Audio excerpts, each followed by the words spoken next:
We are now ready to prove more about this refinements being valid. But of course, before we do the proof, we have to know what to be proved. In that case, we have to formulate the sequence accordingly. And in this case, we want to formulate the sequence for invariant preservation for the newly introduced events in the refinement or concrete model. The process will be very similar to what we did earlier last week. Remember when we tried to prove the invariant preservation for the concrete events that already exist in the abstract model, ML and MLN. That's the process we followed last week. We're going to do something very similar this time, but we're going to do it for the newly introduced events, ILN and ILOut. But as we said before, strictly speaking, these two new events do not really have their abstract counterparts because they are only newly introduced in the concrete model. So what we need to do instead is to prove that they are simulated by the skip dummy events. That's the only subtle difference, but very fundamental you have to recognize. All right. Let's now go over some bullet points and then we'll do the exercises of formulating the sequence together. So the new events, ILN and ILOut, they do not exist in the abstract model M0. That's what we know, right? However, they do exist, meaning that they do have some impacts on the concrete state space, meaning that they might impact the concrete invariance. So that's why we still have to be concerned about the possibility they might simply just violate the invariance. How do we know they do not? We have to prove it. And so we have to make sure they preserve the concrete invariance just as the ML and MLN do. So here we are talking about two categories of concrete invariance. ML, MLN are simply the concrete invariants that actually have their abstract counterparts in the abstract model. In the case of the ILN, ILOut, they are also concrete invariants, but they are newly introduced. So strictly speaking, they do not have their abstract counterpart. But the way we created abstract counterpart for them is to use this dummy events skip. Right? I'm just reiterating the points that we are supposed to learn from the earlier parts. Right? So you simply, luckily, we don't really need any new idea about formulating this proof obligation as a sequence. Everything will be the same as before. Right? So this particular proof obligation rule for invariant preservation is just the same as before. I'm going to go over that very quickly just to make sure it brush up your memory. But before that, we also want to talk about exactly how many sequence are we supposed to be formulated and also to prove, right? So the idea would be, so I wouldn't write this part of the answer in the iPad. So this one we can go over very quickly by the bullet points. You can see the goal over here is simply J indexed by I. So J, remember, is the formal components for concrete invariance. So we are saying that every time we formulate a sequence, it should be for only a single concrete invariant condition. But in our case, we got 5 different concrete invariant conditions for our first refinement. Remember? So in that case, how many sequence do we need to prove? Well, it depends on the number of new events we have, multiplied by the number of concrete invariants. That's basically the formula, right? So here, there's a new events versus multiplied by the number of concrete invariants. If you go back to last week's notes, we spoke about in order for you to figure out how many sequence will be needed for those old existing events that actually got its abstract counterpart. How many proof obligation do we need as a sequence? In that case, we only change this part. Rather than new events, it will be the concrete existing events. ML, MLN in that case too, right? So it turns out the number of sequence that we have to formulate will be the same as before. It will be, we got 2 new events, MLN, MLOut, 2. Multiplied by how many concrete invariant condition do we have? We got 5. So 2 times 5, we got 10, right? So we got 10 sequence that should be formulated this week. We also got another 10 that also should be formulated last week. Both of them are related to invariant preservation, right? That's something you want to keep in mind. Let's now switch to iPad over here, right? Let's now do the exercises to really formulate only 2 of them. We got 10 in total, but I'm going to formulate only 1 and 2 together with you. The remaining 8, you should really do at least some of them as exercises on your own. Again, if you got trouble formulating them, reach out to me earlier rather than later. Right, let's now talk about, we got abstract model, and we got the same constant being shared by the abstract and concrete model. And we got abstract state space, abstract invariance, and also we got concrete state space and concrete invariance. And we got the 2 new events. You can see these two new events have no counterparts in the abstract states. Of course, here I'm not really writing that. I'm not really including it, but I can write it down very quickly. In the abstract states, we also got the skip events. The skip events. Right? The skip events, we know that by definition, n prime is equal to n. That's the before-after predicate, right? That's at the abstract states. And let's see how we can formulate it. This is the formula for formulating the sequence for invariant preservation. So let's now take a look. I just want to highlight very quickly. You can see this part over here is the abstract invariance, right? So this part here, you know what? Let me just use this color here. So this part over here is the abstract invariance. This part here is the abstract invariance.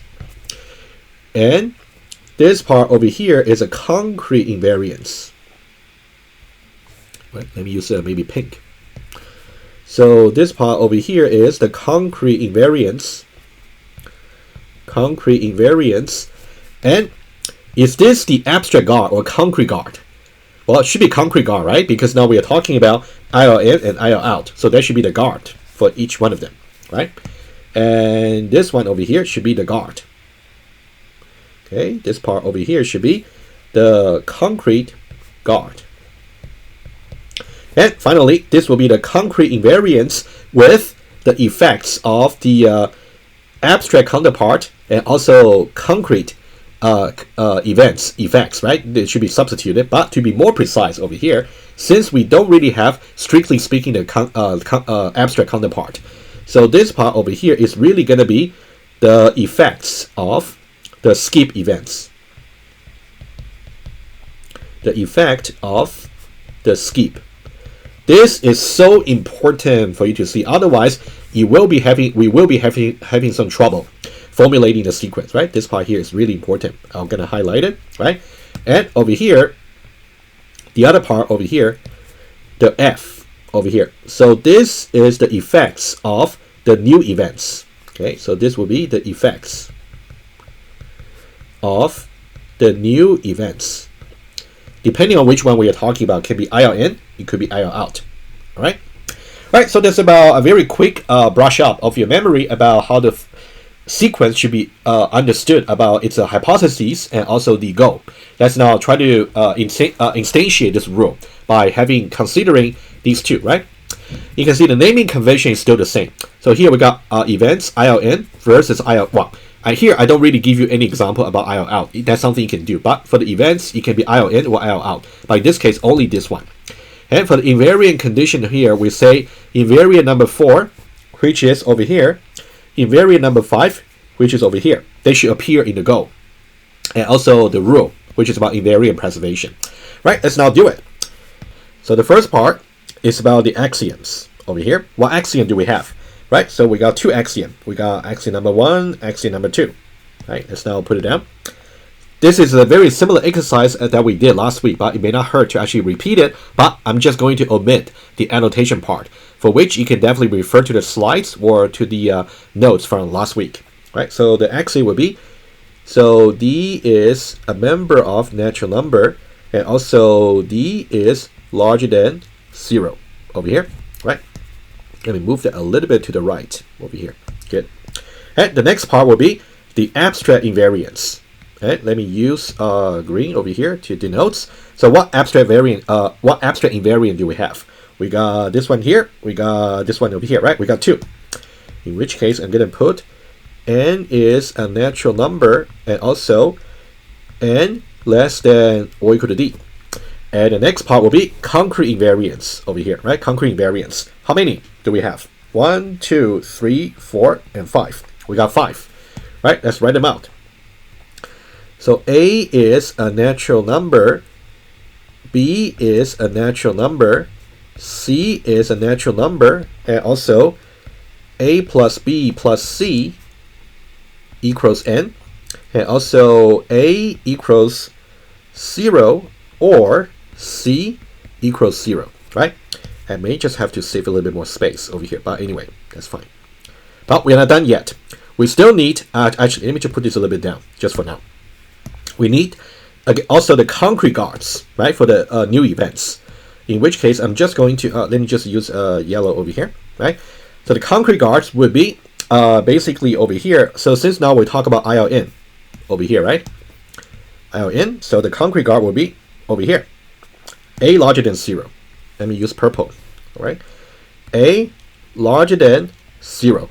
So these will be the hypotheses. Looking quite impressive. But of course, we can always apply the monotonicity inference rule later to drop all the irrelevant ones. We'll do that later, but that's for proving. But for now, for formulation purpose, you have to be complete, right? And everything over here should entail the goal. What should be the goal? The goal should be invariant number 4 over here, right? You can see invariant number 4. That's our goal over here. So that means we should put something over here. And this is the part I want to be careful about doing this, because it does require a little bit of extra attention. That's actually different from last week, right? So for this part over here, it's going to be invariant 4, which is over here. And let's now do the intermediate calculation, just to make sure you understand it completely. So that would be A prime plus B prime plus C prime equals N prime over here, right? So that will be basically the concrete invariance over here. But now, how do we replace the effects for the skip and also replace the effects for this particular event ILN, the new events, right? Let's now do that. So what we should do is, in the case of the concrete new events, A should be replaced by A minus 1. So this part here should be A minus 1. And B should be B plus 1. And C, as we learned before, it should stay the same. So just C, right? Just remember the before-after predicate, A prime, A minus 1. B prime, B plus 1. And also C prime, which is not mentioned. That means it should stay the same value, right? What about M prime over here, right? So this one is so important over here, right? So that's really where the difference is. Since now we are talking about some newly introduced events, which strictly speaking does not have its abstract counterpart, in which case we're going to use the special dummy events over here, which has its before after predicate M prime equals N, right? So this corresponds to exactly what we try to illustrate later. That's what we did earlier, right? Just don't forget. Right, so in this case, it's going to be N prime replaced by N. So that'll be the substitution. You have to know how to do it. Let's now write it down the final answer. The final answer should be over here. Should be A minus 1 plus B plus 1 plus C is exactly equal to N. Okay, so that'll be the final answer. That's the goal that we want to prove eventually, right? So that's the first proof obligation we have to formulate. What about the second one? Let's do also the second one here for completeness. Right? So let me just copy the hypotheses over here. It will be completely the same, because this part over here is always the same for every sequence of this nature. And for the concrete guard, since now we're still talking about the same, events over here, so the guard will be the same. It's just that the invariant condition will be different right now, which we can do as an exercise together, right? But the remaining 8 sequence will be up to you. All right, let me now paste it over here, and let me just make it smaller. All right, but it's really the same over here. And we're going to say the goal over here, and again, we're just going to put the final answer here, but let's do some intermediate calculation. And the invariant condition we are talking about right now is invariant 5 over here. Invariant 5 is exactly over here. And in the post states, it should be A prime equals 0 or C primes equals 0. And we know the before after predicate very well. In that case, A prime will be A minus 1. Replaced by A minus 1. What about C prime? Is simply equal to C. And notice that in this case, we don't have to worry about the skip events. Well, in this case, since there's no occurrence of the abstract variable, so that's why we don't have to worry about it, right? If there is, then you definitely have to make sure you replace the before after predicates for the post state abstract variable by the before after predicate of the skip. It's really important. All right, so let's write down the final answer, right? So that'll be A minus 1 equals 0 or C equals 0. So these are the two sequence I would like to do as exercises for you, but we got the remaining 8 that will be left as exercise to be done by yourself. All right, at least do some of them to make sure you know how to do these formulation independently. Let's now go back to the slides just to see if we missed anything. Right, so these are the two we just did. And exercise, specify and prove the other 8 proof obligation for invariant preservation, specifically for the new events. Let's now move on to actually try to prove these two sequence over here to see if they're provable or not.